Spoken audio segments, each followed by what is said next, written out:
Hey, Abbott, what time is it? It's time for the Abbott and Costello Show. We're on the air for ABC here in Hollywood. Well, what are we waiting for? Let's go with the Abbott and Costello Show.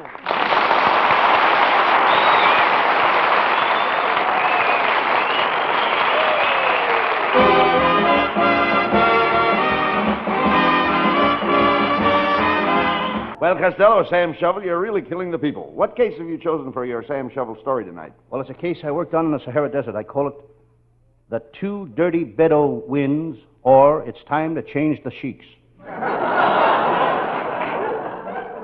Well, that's an old case, Costello. Haven't you got one more up to date? Well, my latest case. I call it the case of the telephone operator who died dancing, or sorry, wrong Rhumba. All right, let's go on with the case.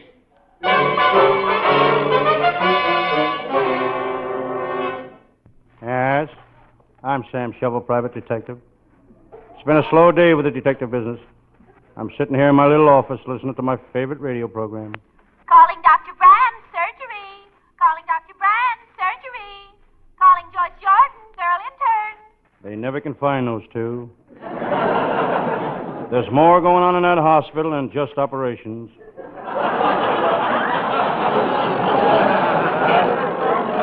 I turn off the radio. I listen to the wind howling on the outside. You all partner? You all partner? It's a southwestern wind. I decided to check up on some of my latest cases. Here's the one of the baby that was gypped. When I found him, he was wearing half a diaper. Somebody had shortchanged him. I think I'll relax. I feel like a smoke. That reminds me, I read in the paper this morning where most of the doctors who switched to camels are now back driving automobiles.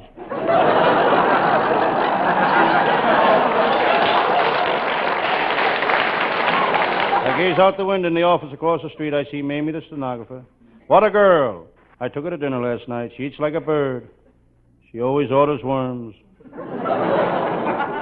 It's about time for my pal, Lieutenant Abbott of the Homicide Squad, to show up. Last week, when the Red Cross asked for blood donors, Lieutenant Abbott was the first to volunteer.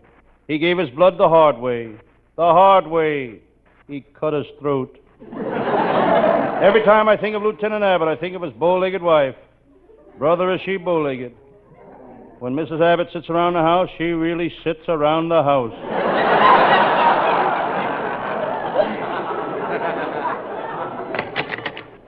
Hello, Sam Shovel. I've come over to tell you that Martin, the murderous midget, is on the loose again. Martin, the murderous midget, the toughest midget in the world, known to the police as public enemy number 1/2. Yes, Sam. And if I catch up with Martin the midget, it's goodbye to his racket. Lieutenant Abbott ain't kidding. He's a great racket buster. He's busted 15 rackets already this year, and if he don't stop busting them at the Beverly Hills Tennis Club, they won't let him play there anymore. Sam, I got troubles of my own. I'm thinking of divorcing my wife. Last night I decided I can't stand her cooking. Lieutenant Abbott, you've been married to that woman for 30 years. How come you just decided you can't stand her cooking? Until last night. We always ate out. However, let's forget my problems. I will. Let's forget it and parley and forget your jokes, too. Sam, how's the detective business going? Any new cases? Yes, I'm on the trail of a woman criminal. Show off Susie. If I catch her, she'll go to the chair. I can't stand that dame. She's always showing off. Last week she started bragging again. She wanted to show everybody that her husband has brains. You can't arrest a woman for showing that her husband had brains. By shooting the top of his head off? Forget about show off Susie, Sam. You're in for some real trouble. Dora the Dip escaped from prison this morning. Dora the Dip, the most beautiful woman criminal I ever met. What a temper she had. The first time I saw her, she was beating her second husband over the head. She kept beating her second husband over the head. What was she beating him with? Her first husband. Dora the Dip, she was mad about me. It was on account that she threw her second husband over. All I had to say was, Dora, I want to see you tonight. No matter what man she was with, she'd throw him over. On account of that, they put her in jail. Oh, wait a minute. You can't put a woman in jail for throwing men over. Over the Pasadena Bridge? Sam, I heard that Dora was arrested while working as a clerk in a department store. She was jailed for taking money out of the cash register. That's a lie, Lieutenant. She never took any money out of the cash register. I'm glad to hear that. She never put any money in the cash register.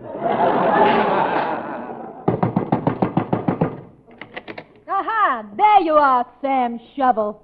That was Dora the Dip, and she looked more beautiful than ever. Sam, Yes? I'm gonna kill you. I don't doubt it. She's only bluffing, Sam. You sent me to prison.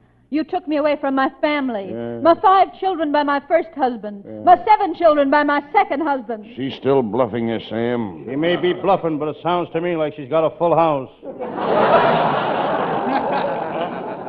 Sam, on account of you, I spent 10 years in prison.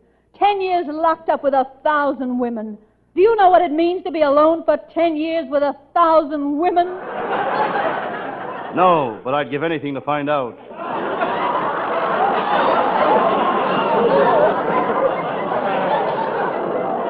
It must have been terrible in prison, Dora. Lieutenant Abbott, you don't know what I went through. All day long I had to pose with my twin sister for pictures for prison magazine ads. What did the ad say? Which twin has the crime wave? But now I'm free, Sam Shovel, and I'm going to make you suffer as I've suffered. Sam, Yes? part of me died in that prison. Don't worry, Dora. With what you got left, you can do plenty of living.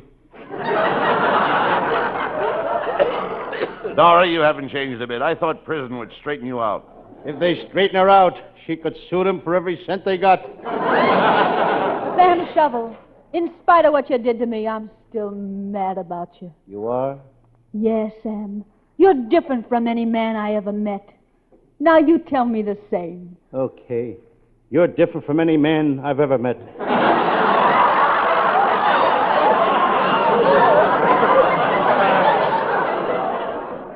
Sam, you sent me to prison and made a monkey out of me. Now I'm going to get even.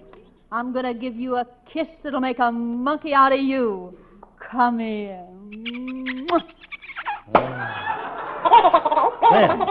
Sam Shovel, speak to me. Where are you, Sam? Up on a chandelier. Don't stand there. Toss me a banana and a bag of peanuts.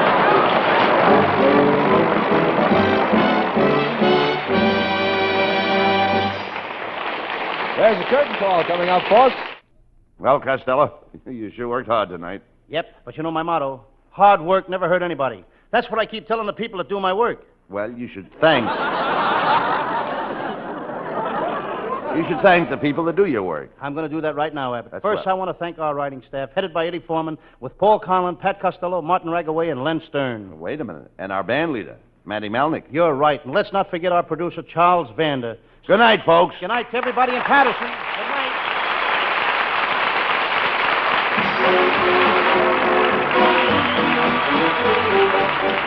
Listen each Thursday night at this time for another great Abbott and Costello show, produced and transcribed in Hollywood.